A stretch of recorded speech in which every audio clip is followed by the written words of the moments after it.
moɗon ɓiɓɓi fulɓi fullaɓe barke funnangue hirnangue rewo e worgo en puɗɗirima e indi gueno mbo sénari wodani kisɗo kisnuɗo kisnowo mbo kisal ala to gaga muɗum towɗo townuɗo kala ko towi mbo pittali e arsigi yimɓe woni tamandi mum on woni jiɗo waɗa baɗowo laato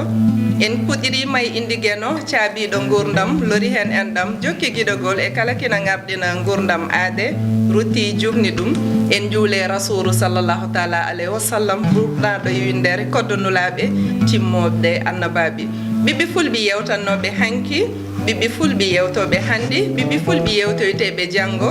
en calmini gendiyankoɓe leñol men mo ngalaɓe yeccitare cofoji hanki jaale janggo ɓiɓɓe fulɓe partout dans le monde en calmini en juurima serenɓe meɗen e waliyaɓe meɗen e kuuɓal on calminama on calminirama kadi juuɗe ɓernde bandiraɓe sehilaɓe en garti hannde émission men yontaɓe leñol kadi sikki ala invitat tan ko yontaɓe hannde kadi en gaddi yontaɓe nder yontaɓe holɓen musidɓe men mo gona musiɓe men ɓen woni holɓen groupe gatamare ala no mbatten eɓi mbattaki présenté rendugo e mbattaki kadi présenté yeɓoɓe a yawo Pindi TV nde tawno onon gamti yiideɓe ɗo ala no mbatten so wona goppen en calmin Sally Diaw min calmitimama Oumou Dieng calmini dendagal Pindi TV naɓe foof noɓe woni kay en woni kadi aussi yo jaam Sally yo woni mbaɗa jam ñalle mon fuutankoɓe wiyoɓe wimami on calminama goto fof inde mum e todi mum wi Haroun tan kono wat haali yettode ma ko goto ha nalankoɓe mon wiyetede Haroun Diop Souleymane Samba mi salminima mi juurima mon jogniɗo men horde nde Djibi Diallo komo Bokke Diallo ɓe ndeysan wallahi tigi rigui machallah en ƴetti nene baba ɓen gaddan men wodede o duna kon kadi enen jarno machallah hilifaɓe diine e aada en calmini kadi bandiraɓe tawtoraɓe yewtere nde hono Amadou Diallo Amadou Tidiane Diaby machallah en mbatta kadi présenté leñol ngel technicien men wonɓe caggal Thiatoualo Mati Samba Diop ala no mbatten so wona dokkon leñol ngol tufam ɓerde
Ciao Jere.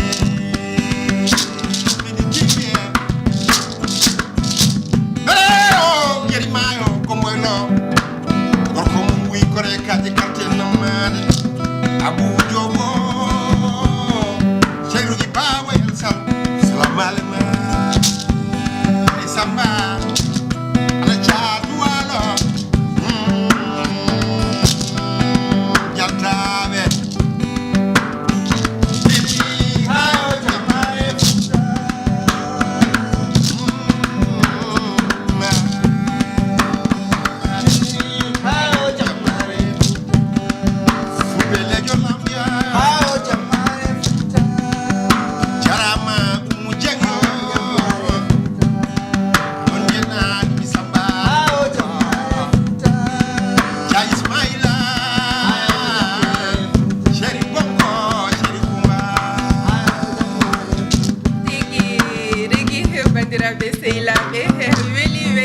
Machallah on jiyan non ko kuccinmi ko anti stress médicament jaruteɗo ɗo e Pindi TV kal gañɗo wondude stress médicament o noon wiyete ko Amadou Tidiane Diallo e Amadou Tidiane Ndiaye ewa on woni anti stress Pindi TV sikki ala handi en garta e wiidi holi groupe Ngatamare ala kono sa nani keleng leng tan aɗa andi ko jamdi yane jamdi woni dilli gonaɗe noon handi enen jiɗno machallah kal noon yeɓoɓe ayaw Pindi TV Allah jarama ummu debbo ngel yanki hande ko waya dum no fini taw non ko anniversaire Ngatamare mo wallata chaque année inchallah le 8 novembre on kewa dum toujours to donc sehilaɓe yimɓe tan ndemata tout le temps e caggal leydi ha ɗo e partout ndemata tout le temps ene mbaɗa programme gaɗa ma ko galle ina kadi yaaji taw affaire kadi yaaji yet ɗum mbaɗ ɗum koye gaɗa ma e boîte de nuit goɗɗo wiye tenbi donc vraiment ko tenbi to woni tenbi noon Thiaroye Thiaroye woni ko koye kadi ɗon kadi koye ɓatti fantuji ene feewi sa ummima Yeumbeul ma sa ummima Guédiawaye koye ko milieu woni dal kadi koye juste tan e ɗo tali karo woni juste donc noon kiid tan belɗo taw ngallalma taw walla tan mbaɗɗo fayida sehilaɓe jiidira taw kolli tan e jiida tan pulago tan pesan vrai donc kadi min cuɓi kadi vraiment kadi wadde marraine amen kadi hono Oumou Dieng alan mbiɗa goto fof aussi maɓe ɗon debbo donc Oumou Dieng kadi kañum woni marraine o donc min mbaɗi parrain kadi e marraine o Oumou Dieng kadi woni marraine o donc sa haali gorko kadi aussi il faut kala debbo ɗum woni dal vraiment jaɓɓal ngal dal tigi rigui yeɓoɓe ayaw Pindi TV nane fawru dañi almet handi wurgo ma jabbo ko Oumou Dieng woni marraine groupe Ngatamare wadde sikki ala salli ko ɗo woni no foti laaɓi mbaɗɗon anniversaire o bon presque ma on joni laaɓi jeegom ma on presque 6 fois mbaɗ ɗum 6 fois mbaɗ ɗum e waɗi noon kadi anniversaire goto mawɗo on ko fansuji Ngatamare taw groupe WhatsApp tan denduɗo woni groupe Ngatamare on mi kewa ɗum ko 10 mars on noon c'est international ɓe gummoɗo ko Nouadhibou ɓe gummo Gambie ɓe gummo France mi kewa ɗum tout le temps donc on mbaɗa ɗum par 2 ans machallah oɗo kam presque chaque année mbaɗa ɗum quoi machallah Harouna Ñabbi Diop mon gadduɗo idée anniversaire o koye hollode mon ummi eɗen andi ɓuuru kam ko darima gad jibinama safon yiɗi yitade hoore mum sikki ala kadi ɓe gonduɗa ɓe safon jiiɗi yiide darde ma taw ko an tan hoorema tan ƴeewa hono poɗɗa ene woodi donc no wayno ko minen e fonction ɗi foof par ce que fedde nde par ce que somi jogui réunion ji minen mbaɗata ko e staff o e tout ça minen wonani tamin poussé min tan min gondat tout le temps ɓe jogui bekuji ɗi ɗon idée ɗi way ko toon ummini machallah min daari minen foof min nandiri pour wadde anniversaire uji par ce que sa fof no moƴƴe nalan ga hay sa wonde won ganduɗa hono a waɗanta hoorema on ɓuuri hewɗa waɗante andete accinete sa ala jaggo no wawi hata tawi min daari ha ɗum wawi wadde ko machallah duttoɗen pulago garten so jiiɗi bisimilla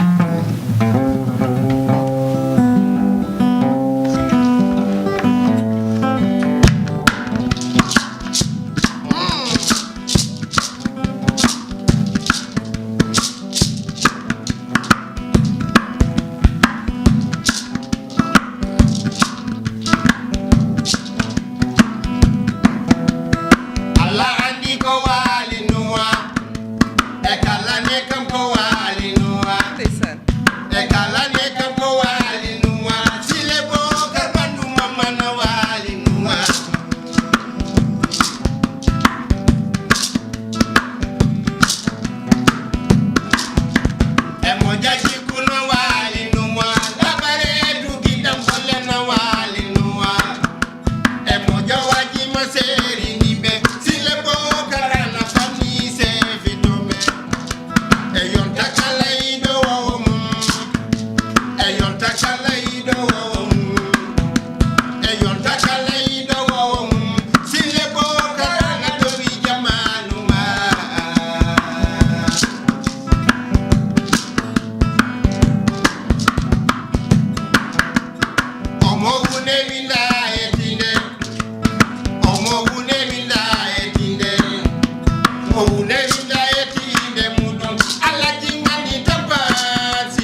rigui machallah weli weytini nde tawno holliri tigi ndeysan neddo ndeke kalka wonani almudu mum awonta ceerno mum sikki ala waddi won do ngatamare rewi ha yetti ɗon kon tan duttuɗen namnoɗen mbiyen hol objectif ngatamare eyyi a jarama ñaanto fof yande fof eko waɗata ko e nder maccal mum ene yiiɗi yettoyade ene yiiɗi wadde atteindre objectif mum ngatamare objectif mum ko yettinde leñol mum e leƴƴi dowruɗi donc hande o c'est bien vrai jettala kene jetta babmal taw ko woni jall leñol kanko woni gardiɗo kanko wiyen kadi aussi kala gardiɗo ɗum suuyema reno jalal donc yiɗɗi inde tan ko pulago musique mum hande culture mum ne yaaji wala toon baba mal en abdou ba en ahmad non kadi waɗi coppi ɗi ganduɗa ma coppi ɗi kadi aussi ko garoji so gari ganduɗa ma wonko jogui kañumen kadi aussi ne jiiɗi kadi kadi kañum yettini koyemen aussi leƴƴi dowruɗi comme par exemple yaade ganduɗa ma dande festival andel han kadi nalankere ga hande ko industrie nalankere hande ko hunde mawde e nder leñol famɗani kadi aussi e nder leñol fulɓe quoi donc yimɓe bersin ɗum tawno ko hunde mawde par ce que hande wona haare wona haadara mais culture hande ko haare leƴƴi ha haali ɗo ko haale affaire pinal e jañankagal donc so tawi ganduɗa hoorema hande dañi hande place hande yaaji c'est bien vrai ko jettala kadi tan bammal kono kadi aussi ne waɗi kadi yimɓe aroɓe ganduɗa hoorema ɓe aussi il faut ko jaggane ganduɗa ma naala ko leƴƴi dowri comme par exemple culture men dans le festival uji partout taw ganduɗa ma marché taw ko musique pulaar e nanne e nder marché international ɗum woni fandare ngatamade objectif numéro 1 kam ko ɗum woni fandare amen tigi rigui machallah famni nde tawno leñol wawa yaadi gaga taw culture mum yahani leñol wawa yaadi taw nalankoɓe mum jahani leñol wawa yaadi taw mogiyankoɓe mum jahani leñol wawa yaadi taw kala ko neɗɗo in dillan e in dille pulagu doysaga saabu ala ko woni bolle puyɗe kala ko jiiɗa tan in naf heddoto ko noon kala ko neɗɗo waɗe aduna wawa welde yimɓe fof min mbim ko Allah dañani ko nelaɗo Muhammad sallallahu taala wa sallam dañani en mbita Allah dañani par ce que Allah ala ko hoori kono ko Allah waɗnani hoore mum saabu Allah tagui yimɓe woni hen en jaamo goɗɗum goppi jomiraɗo subhanahu wa taala te so welanom ɗum watta kono enen mbawta dañde ɗum wadde tigui rigui machallah kala dilli gonaɗi tan woni yimɓe gandanɗa hoorema ina jiɗɗum wadde toujours ko encouragé tan yimɓe mbaɗat nde tawno kala kaɗa dilla toujours ƴeew yiɗɓe ma ƴeewa kadi yiɗɓi e ko gonɗa koye dow mum machallah ina ɓeyduma courage kono noon ala no mbatten suwana bandude kom jiɗɗo ɓeydo sofde rewo woodi booy ndeysan ala yimɓe jogui kadi yiɗɓe ɗan rewo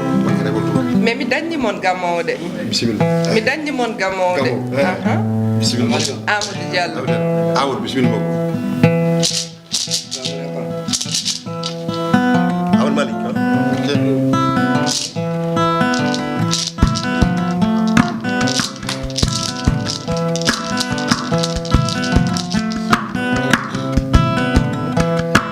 Amadou Malick Seydi Gaye ko Fouta fo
adi fof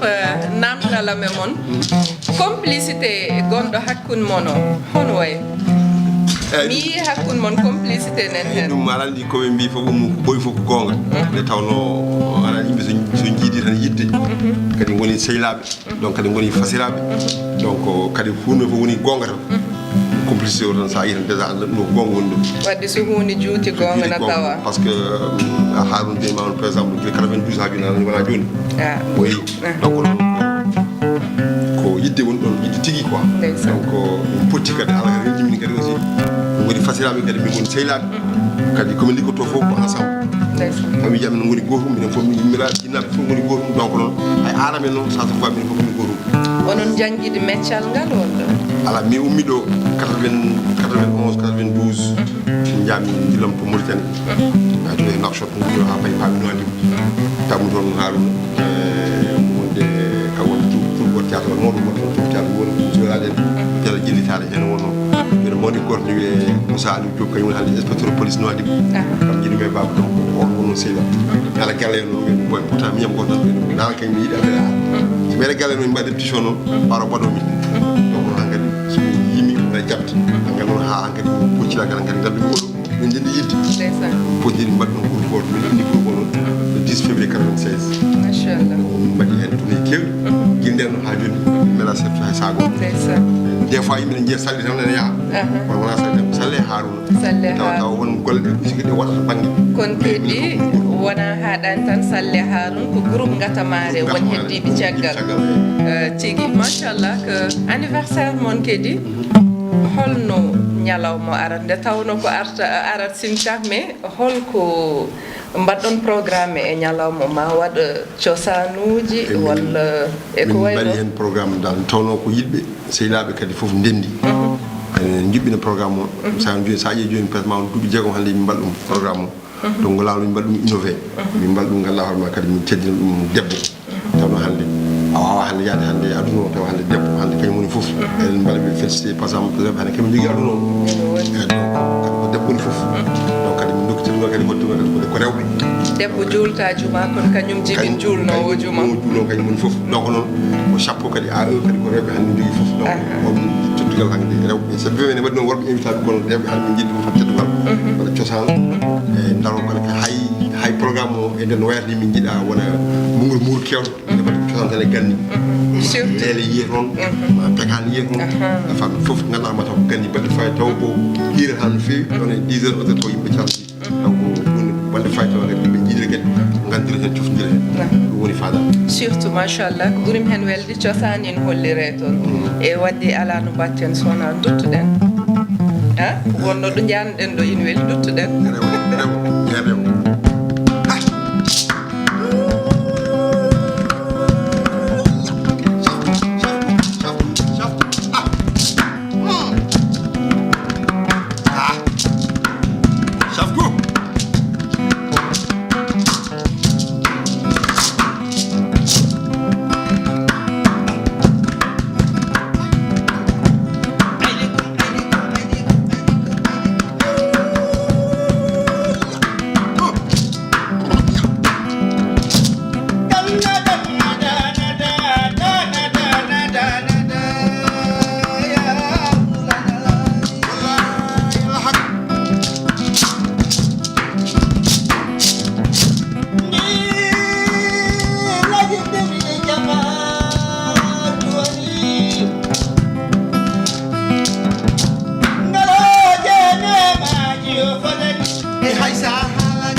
wallo mola jille yari ma nyalal male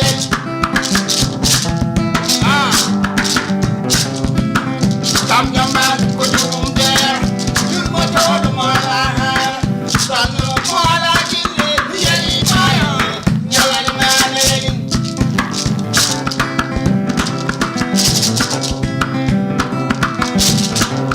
ala ya ko wale Yedu bossa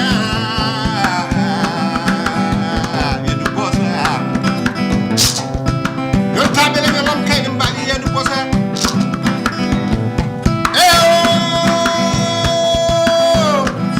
Dauda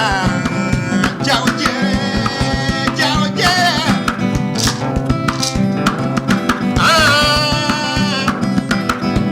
So dole ñul ci di ma ko be yo Foto le ngel detti di ma ko ben darto kambe le banu tere di ma ko yu ko jeng sale jeng sale jaba mu die salama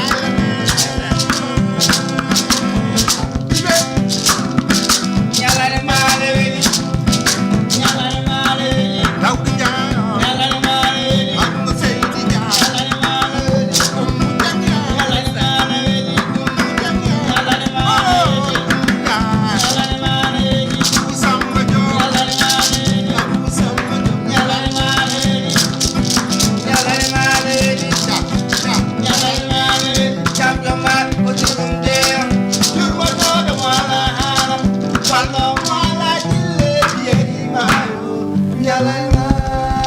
Quelle surprise ndeke wona pulagu tan hay safrode nen jilli hen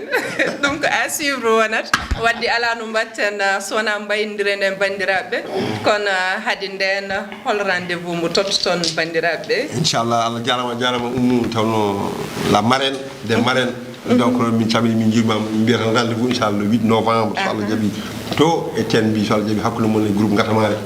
belat no fewi so Allah jabi walla rabat day kadi ciotabe fof holti son so Allah jabi inchallah ñele hen on jarama ma wul ma wel ma yette ha on manke on fofu chappa machallah